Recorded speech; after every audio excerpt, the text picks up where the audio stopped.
Before I transitioned full-time to the farm, I attended the University of Illinois, where I graduated in 2010. Following graduation, I worked as a professional farm manager and real estate broker in Illinois and Indiana. I did that for nearly 10 years before I was able to make that transition to full-time farming in 2019. The way I describe my time off the farm and before joining full-time was I describe it as farming without the tractors. So a lot of the work that I did before joining full-time was lease negotiations, input procurement, correspondence with landowners, conversations with tenants that I was dealing with. And so I look at it as a very much of the a learning experience from the business side. A lot of things I think many young farmers don't get is to get involved immediately with the buying inputs, selling grain, talking directly with landowners, buying and selling farmland. And I think that provided me a good platform and really a skill set that helped me transition into the farm a little easier, as well as I got to learn to do all the farm service agency work. And so moving back full time, Dad was very willing to give up some responsibilities.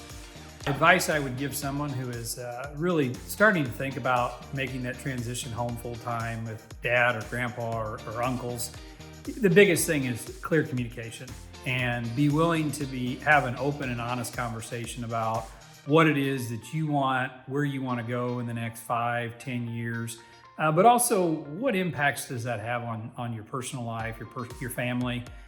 When I made the transition home, the big thing was I had a full-time paycheck before coming home. And, our family had obligations, expectations of a certain style of family life.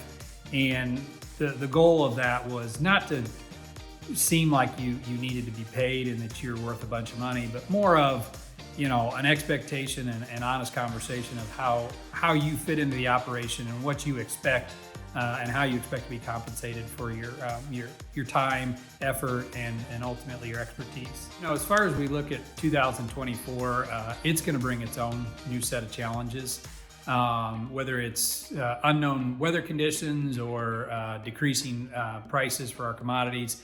Probably the biggest thing as I look to 2024 is really what farm income levels look like. You hear a lot that expenses are down for the year, and that is true that we saw some decreases in some of our main inputs, fertilizer being the biggest, but that's probably the only one.